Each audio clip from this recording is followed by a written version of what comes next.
Tayo ay nandito ngayon sa may ArmSafe Safety and Rescue Training Center. And kasama natin, of course, ang ating kapatid sa Responde. So matagal na rin natin itong nakakasama sa field and also pagdating sa education sa pre-hospital care. So we have here si Sir RM San Victores. Yan sir, magandang araw Sir Angelo. Thank you for accommodating our Maraming request. salamat sa pag-invite. Ayan sir, kasi since alam naman natin ngayon ay holiday season, hindi nawawala yung mga insidente ng mga firecracker-related injuries. So yun po yung pag-uusapan natin ngayon. So tanong ko lang sir. So matagal na rin naman kayo nag-respond. So sino-sino po ba yung mga common na mga nagiging biktima ng mga firecracker-related injuries po natin? Alam mo, sa totoo lang, yan yung nakakalungkot, no? Ang madalas na nabibiktima, minsan yung hindi mismo nagpapaputok, kadalasan yung mga bata, no? Mga bata at yung mga taong nandun sa paligid kung saan mayroon nagpapaputok. Ayan napaka-commonan. Yung mga naglalakad lang, yung mga pauwi galing sa trabaho, yung pauwi para sa pamilya nila. Yun yung mga tinatawag na indiscriminate use of firecrackers. Yes, unlike kasi pag ikaw nagpapaputok, alam mo pag nasindihan yung mitya, lumalayo ka na. So minsan hindi napapansin ng mga tao, no? Sila yung nadadamay, sila yung nadidisgrasya, or minsan yung mga, alam mo yon, yung mga nasindihan, hindi pumutok, yung mga bata, anong gagawin? Pupulutin. Dinadampot, chinecheck. Yan ang mga madalas na nadidisgrasya pagdating dun sa paputok, no? So ngayon, ipag-usapan natin ito. Yung isa sa mga exciting part, yung mga injuries. Yan, maraming injury yan. Ang number 1 natin dyan, kasi yan, merong flame, may apoy, may init. So number 1 dyan, burn. Yan, no? mga yung lapnos. Lapnos, okay pa yan, medyo minor pa yan. Pero ang worst natin dyan, kapag natagalan yung burn, meron tayong different types of burn, di ba? Merong level of degrees. May first degree, okay pa yan, minor pa yan. Pero pagdating ng second degree burn, pag napaso na ng medyo malalim, nag-blister, medyo papunta na sa major yan. And worst, yung sinasabi nating blasting injury or blast injury, nadurog yung kamay, yung mga naputulan.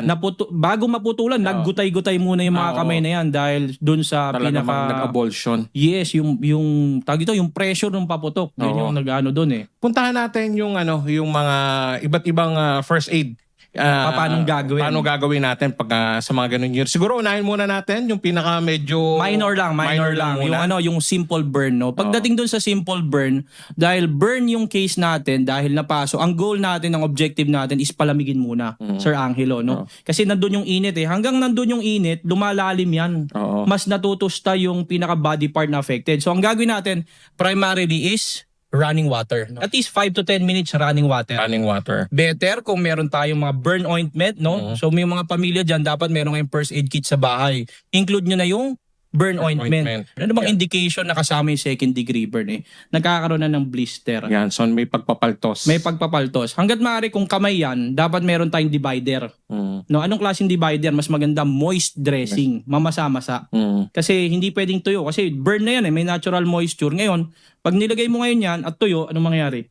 Didikit. Masakit pag tinanggal. Yes, pag basa naman, anong mangyayari? Naglalamira yung pagkakabasa, baka mamaya maging cause pa ng infection, no? Isa din sa mga common misconception regarding blistering is pinapop. Pinuputok yan. No, mga kapatid, pag nag-blister yung sugat, no, napansin niyo parang, ano ba Tagalog nun? Paltos. Pagpapaltos. Pag nagpaltos yan, yun yung natural response ng ating katawan to cool down yung affected area.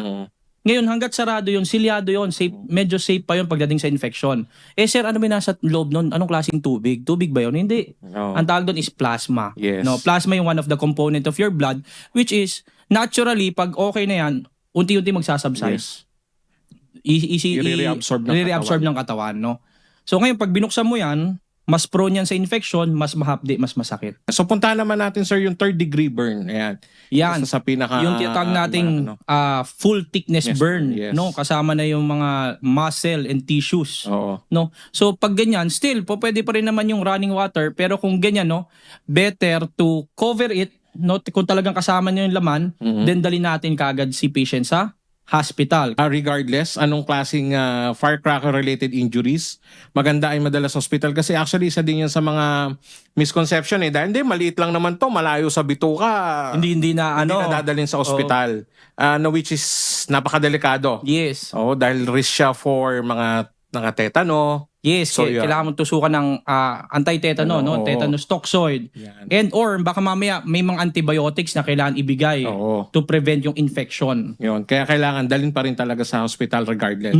Yan. And puntahan natin din yung isang mga malala pa. Yung mga amputation. Isa din yun to sa mga hindi nawawala.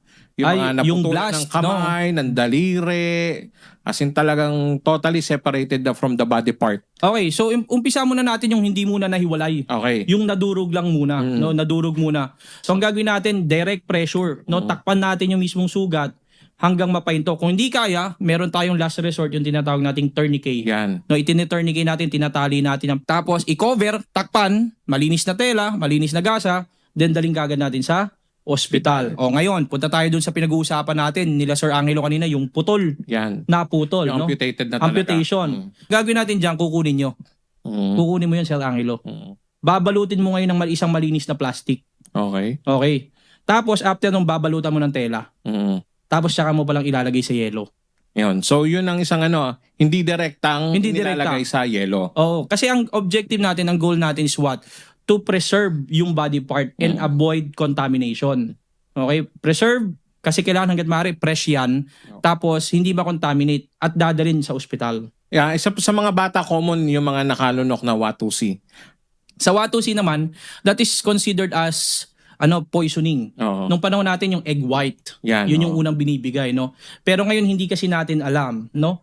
Ngayon ang gagawin natin, no, hangga't maaari is wag tayong kung ano-ano ibigay sa pasyente. Yan. So wag tayo magpapainom ng tubig. Wag Yes. tayo magpapa-introduce. Okay. Mag-NPO muna tayo hangga't maaari. Nothing per ore. Pag sabi namin nothing per ore, wala mo nang kakain kahit anong ipapasok sa bibig. Oo. Lalo na kung suspected. Ngayon, meron tayong toxicology department or poison control center dito sa Pilipinas, no. Meron silang emergency hotline numbers. Para if in case of poisoning, pwedeng tumawag sa kanila, i-consult initially kagad no kung ano yung pwedeng gawin. Depende sa na-ingest ng pasyente. Meron tayong 5 tanong diyan pagdating sa poisoning. Sir, ano yung 5 tanong? Number 1, patient status. Anong status ng pasyente mo?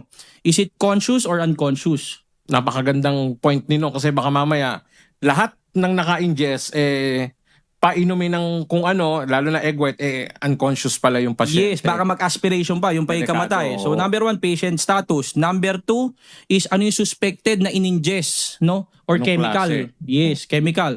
Number 3, route of absorption. Paano ba pumasok sa kanya yun? Na-inhale niya ba? Na-ingest niya ba? Na-inject ba? O skin absorption? No, yun yung pangatlo natin. Pang-4, estimated volume. Gaano ba karami? Baka mamaya maliit lang pala na Watusi or pulbura or what something, no? Estimated volume. And lastly, yung pang-5 question dyan is time of exposure. Anong oras? Anong oras? Gaano na ba katagal pumasok sa katawan sa sistema? So yun yung 5 question na sabi ko hanggat maaari pag ganun, itawag nyo sa ospital. Siguro makapagbigay na lang po tayo ng ng mga tips kung paano natin kumbaga may iwasan yung mga injuries na nabanggit natin kanina. Number 1 dyan yung iwasan mismong gumamit ng paputok. Yan. No? Kasi actually sa New Year, ang sabi natin gusto mag-ingay. Kasi daw celebration. Pwede naman tayong mag-ingay in a different way. Na mas safe. Na mas safe na hindi tayo madidisgrasya or hindi tayo makakadisgrasya sa iba. Di ba? Yun yung natin sa community. Yung sabi nga natin, safety is everyone's concern. No? Dalawa lang yan. Either ikaw ang madisgrasya or ikaw ang makadisgrasya. Mag-ingat po palagi.